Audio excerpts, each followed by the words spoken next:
Hospitalizations are rising in almost every state. And I think for a lot of people, it doesn't feel like that, in part because those numbers are still much lower than they were during the Omicron surge. But here's the thing, the Omicron surge was so bad that we cannot use it as a baseline for how we think about a crisis. At that point, people were dying in waiting rooms because they couldn't be seen for hours and sometimes days. That's not the benchmark against which we judge a crisis. What we're going through now would, in the words of one physician I talked to, be a calamity by any other baseline that we would judge it against, except for the previous one. So we're in a bad state. And as I said in that piece, the hospital system cannot take this. There was this sort of myth that if we could prevent the numbers from rising again, that things would be fine. But even in the supposed lull, the system was reeling from the events of the last 2 years, from the losses of so many healthcare workers, from the burnout and the exhaustion that those workers have faced. It had never left a crisis. So the fact that we're now returning to a place of rising hospitalizations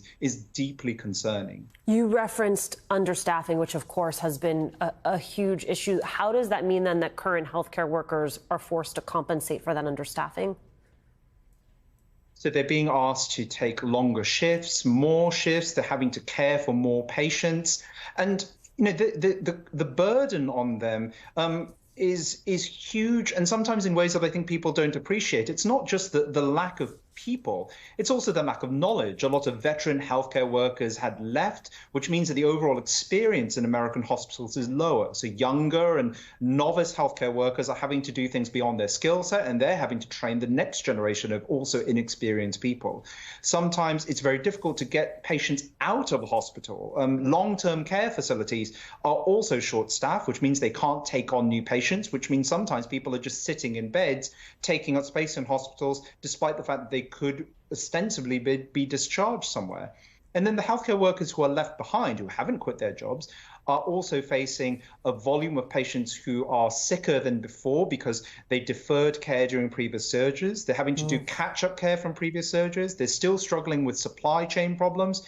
Their problems are numerous, and this contributes to the sense of moral injury, where they know what they should do in their jobs, what they are what the mission tells them they want to do, but they can't do it. They can't provide the care to the patients that they want to provide. And that's causing more people to want to leave their jobs. And so the cycle continues.